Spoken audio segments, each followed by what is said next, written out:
Hey everyone! Today we're diving into a topic that's incredibly important but often overlooked: mental health. We talk a lot about physical health, eating our vegetables, exercising regularly, and those things are important, DFTBA and all. But taking care of our minds is just as crucial. If you're struggling to get by, know that you're not alone, and there are ways to find support and healing. You know, sometimes I feel like we treat mental health like it's this big, scary monster hiding under the bed. But it's not. It's part of being human. Having good days and bad days, laughing until your sides hurt, or feeling that pang of sadness when you finish a really good book. We're going to talk about all of that, the ups, the downs, and everything in between, because understanding is the first step to breaking down stigma and finding help when you need it. So, whether you're personally dealing with a mental health challenge, know someone who is, or just want to learn more about this crucial aspect of lives, stick around. Let's learn together, support each other, and remember that it's okay to not be okay. We all experience anxiety from time to time. It's that feeling you get before a big presentation, a first date, or maybe when you're about to jump out of a perfectly good airplane. Though, why you do that, I don't know. It's our brain's way of saying, hey, pay attention, something's up. And usually it's helpful. It keeps us alert and helps us avoid danger. But for some people, anxiety becomes a constant companion, whispering worries in their ear even when there's no real threat. That's when it crosses the line into an anxiety disorder. It's like that feeling of nervousness never really goes away, and it can start to interfere with daily life. There are different types of anxiety disorders, each with its own unique flavor of worry. There's generalized anxiety disorder, which is like a constant low-level hum of anxiety about, well, pretty much everything. Then there's social anxiety disorder, where social situations become a minefield of potential embarrassment, leading to avoidance and isolation. And we can't forget about panic disorder, where anxiety attacks come on suddenly and intensely, like a bolt from the blue. Your heart races, you might feel short of breath, dizzy, or even like you're having a heart attack. It's incredibly frightening. The important thing to remember is that anxiety disorders are real, they're common, and they're treatable. Just like any other health condition, you don't have to suffer in silence. We all have days when we feel down, maybe we didn't get enough sleep, or our favorite team lost, or we just feel a little blah. But depression is different. It's like being stuck in that blah feeling for weeks, months, or even longer. It's a persistent sadness, a loss of interest in things you used to enjoy, and a feeling of emptiness that can be hard to shake. Imagine your favorite song. You know, the one that makes you want to get up and dance, the one that always puts a smile on your face. Now imagine that song suddenly loses all its joy. It sounds flat, lifeless, and instead of making you happy, it just reminds you of what you've lost. That's kind of what depression can be like. It saps the color and joy from life, making even simple tasks feel overwhelming. Depression can manifest in different ways. Some people might withdraw from friends and family, isolating themselves in their sadness.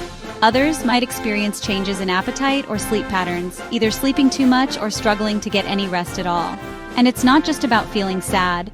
Depression can also show up as irritability, anger, or frustration. It can make it hard to concentrate, make decisions, or even remember things. It's like your brain is stuck in mud, and every thought and movement takes tremendous effort. The good news is that depression is treatable. With therapy, medication, or a combination of both, people can find relief and rediscover the joy in life. But it all starts with reaching out for help. Imagine having a song stuck in your head, but instead of a catchy tune, it's a distressing thought that just won't go away. You try to shake it off, but it keeps coming back, stronger each time. Now imagine feeling like you need to perform a specific ritual, like washing your hands over and over again to quiet that thought, even for a little while. That's a glimpse into the world of someone with obsessive-compulsive disorder, or OCD. OCD is characterized by two main components: obsessions and compulsions. Obsessions are those intrusive, unwanted thoughts, images, or urges that pop into your head, causing intense anxiety or distress. They can be about anything from contamination fears to a need for things to be perfectly symmetrical. Compulsions are the repetitive behaviors or mental acts that people with OCD feel driven to perform to try to neutralize or escape those obsessions. It's like a desperate attempt to regain control, to silence the alarm bells ringing in their minds. It's important to understand that these compulsions aren't enjoyable. In fact, They can be incredibly time-consuming and interfere with daily life. Someone with OCD might spend hours each day washing their hands, checking locks, or arranging objects in a specific way, all in an attempt to alleviate the anxiety caused by their obsessions. Living with OCD can be incredibly isolating. The constant battle against intrusive thoughts and the need to perform rituals can make it difficult to engage in everyday activities or maintain relationships. But there is hope. With therapy, medication, and support, individuals with OCD can learn to manage their symptoms, break free from the cycle of obsessions and compulsions, and live fuller, more meaningful lives. Our brains are incredible organs, capable of storing countless memories, from the mundane to the extraordinary. But sometimes those memories can come back to haunt us, especially memories of traumatic events. Post-traumatic stress disorder, or PTSD, is a condition that can develop after someone experiences or witnesses a terrifying or life-threatening event. It's like your brain gets stuck in a loop, replaying the trauma over and over again, even though the danger has passed. These flashbacks can be incredibly vivid and distressing, making you feel like you're right back in the middle of the traumatic experience. And it's not just flashbacks. People with PTSD might also experience nightmares, intrusive thoughts, or intense emotional distress when reminded of the trauma. They might become easily startled, have difficulty sleeping, or feel constantly on edge, like danger is lurking around every corner. It's important to remember that PTSD is not a sign of weakness. It's a normal reaction to an abnormal event. It's like your body's alarm system gets stuck in the on position, even when you're safe. Treatment for PTSD often involves therapy, such as trauma-focused cognitive behavioral therapy, which helps individuals process the traumatic experience, challenge negative thoughts, and develop coping mechanisms. Medications can also be helpful in managing symptoms like anxiety, depression, and insomnia. Healing from trauma takes time, patience, and support. If you or someone you know is struggling with PTSD, know that you're not alone. There are resources available to help you on the road to recovery. Imagine a seesaw, but instead of gently going up and down, it swings wildly between two extremes. That's a bit like bipolar disorder, a mental health condition characterized by dramatic shifts in mood, energy, and activity levels. These shifts aren't just your typical ups and downs. They're intense, often debilitating, and can significantly impact a person's life. Imagine feeling on top of the world one day, bursting with energy, ideas, and a drive that could move mountains. You might feel invincible, like you can accomplish anything. But then, without warning, the seesaw plunges downward, and you're thrown into a deep, dark depression. The energy you had just days ago vanishes, replaced by overwhelming sadness, fatigue, and a loss of interest in things you once loved. These extreme mood swings, from the highs of mania or hypomania to the lows of depression, are the hallmark of bipolar disorder. It's like riding a roller coaster that you can't get off of, with each twist and turn taking you further away from a sense of stability. There are different types of bipolar disorder, each with its own pattern of mood episodes. Bipolar I disorder is characterized by more severe manic episodes, while bipolar II disorder involves hypomanic episodes, which are less intense than full-blown mania. Living with bipolar disorder can be incredibly challenging, both for the individual and their loved ones.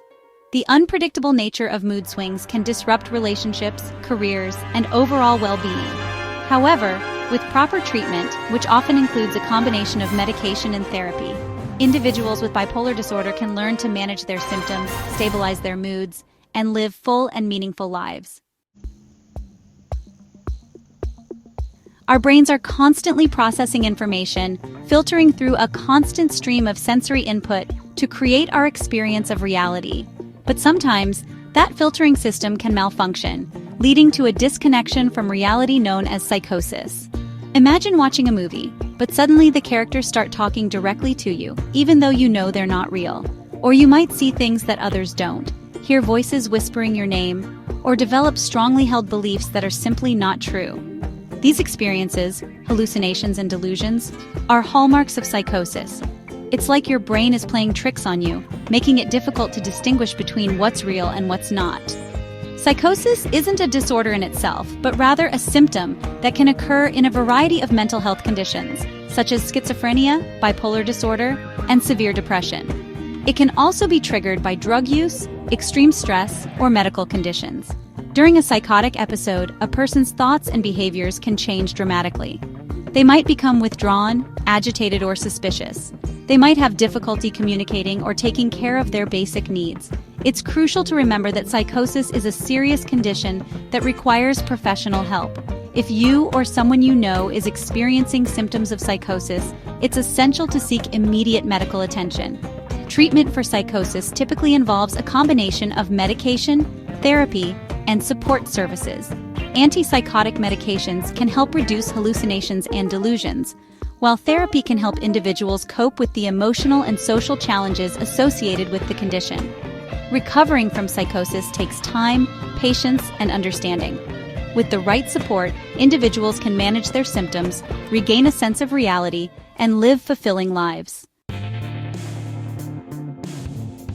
We live in a world that often glorifies self-reliance, encouraging us to tough it out and pull ourselves up by our bootstraps.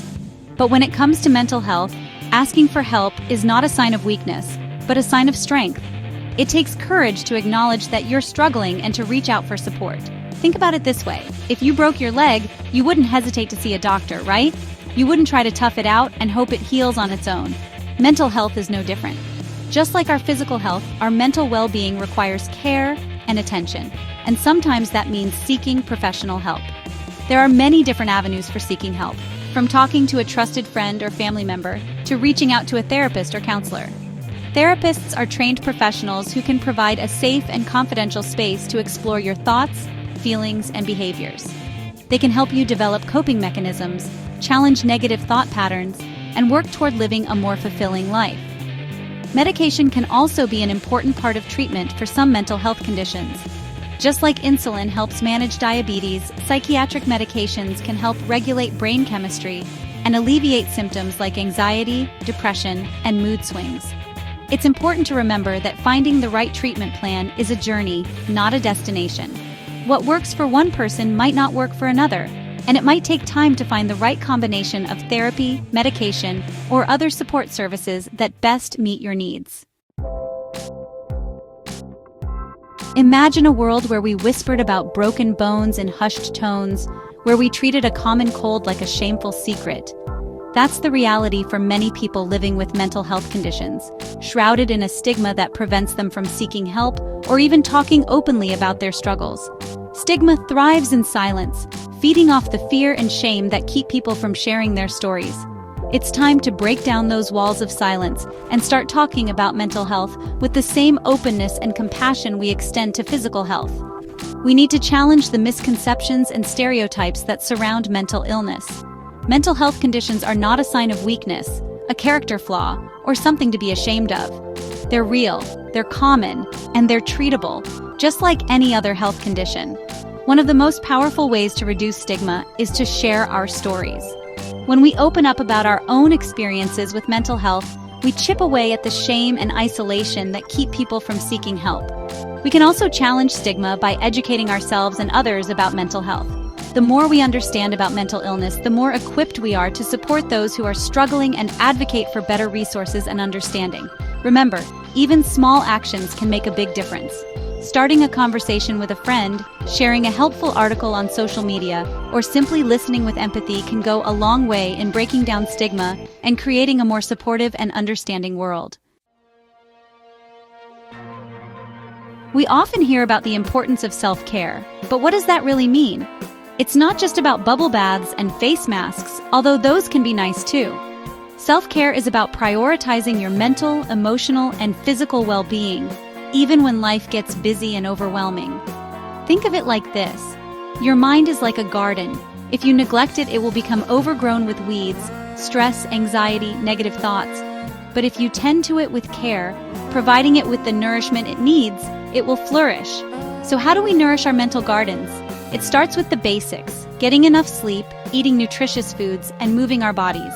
These might seem like small things, but they can have a profound impact on our mood, energy levels, and overall well-being.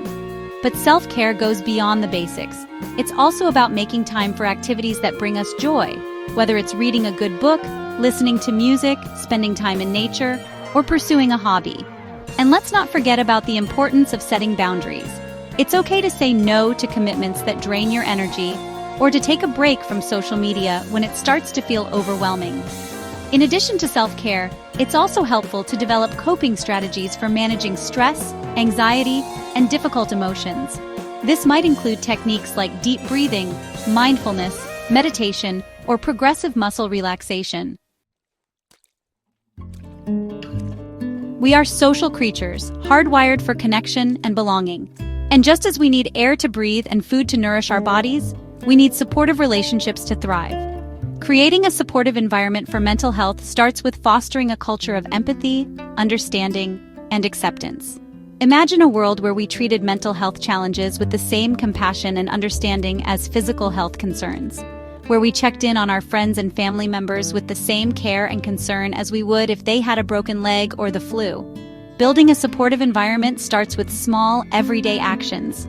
It's about listening without judgment when someone opens up about their struggles. It's about offering a helping hand without trying to fix their problems. And it's about believing people when they share their experiences, even if we haven't walked in their shoes. We can also create a more supportive environment by challenging stigma and discrimination whenever we encounter it. Whether it's speaking up against harmful stereotypes or advocating for better mental health resources, our voices and actions can make a difference. Remember, creating a supportive environment isn't just about what we say, but also about what we do. It's about showing up for the people in our lives, offering a listening ear, a shoulder to cry on, or simply a safe space to be themselves without judgment or shame. For too long, mental health has been relegated to the shadows, shrouded in silence and stigma. It's time to bring these conversations into the light, to normalize talking about mental health with the same openness and ease as we discuss physical health. Imagine a world where we talked about anxiety and depression as readily as we discuss the common cold, where we checked in on our friends' mental well-being as easily as we ask about their weekend plans. Normalizing mental health conversations starts with us. It starts with sharing our own stories, when we feel comfortable doing so, to let others know they're not alone. It starts with asking our loved ones how they're truly doing, not just on the surface but on a deeper level. We can also normalize these conversations by being mindful of our language. Let's ditch the throwaway phrases like "that's crazy" or "you're being so OCD" that trivialize mental health conditions. Instead, let's choose words that are empathetic, understanding, and respectful. Remember, even small conversations can make a big difference. Talking openly about mental health helps to chip away at stigma, create a sense of connection, and encourage people to seek help when they need it. So let's talk about it. Let's talk about the ups and downs, the challenges and triumphs, the messy, beautiful realities of living with a mind that sometimes experiences the world a little differently. Because in sharing our stories, we create a world where no one has to suffer in silence. We've covered a lot of ground today, exploring the complexities of mental health, from anxiety and depression to the importance of seeking help and reducing stigma. But if there's one message I hope you take away from this video, it's this: you are not alone. Remember, taking care of your mental health is just as important as taking care of your physical health. If you or someone you know is struggling, don't hesitate to seek help. There are resources available, from therapists and counselors to support groups and online communities. Let's break the stigma surrounding mental health, one conversation at a time. Let's create a world where people feel comfortable seeking help, where they feel supported and understood, and where they know that they are not defined by their mental health challenges.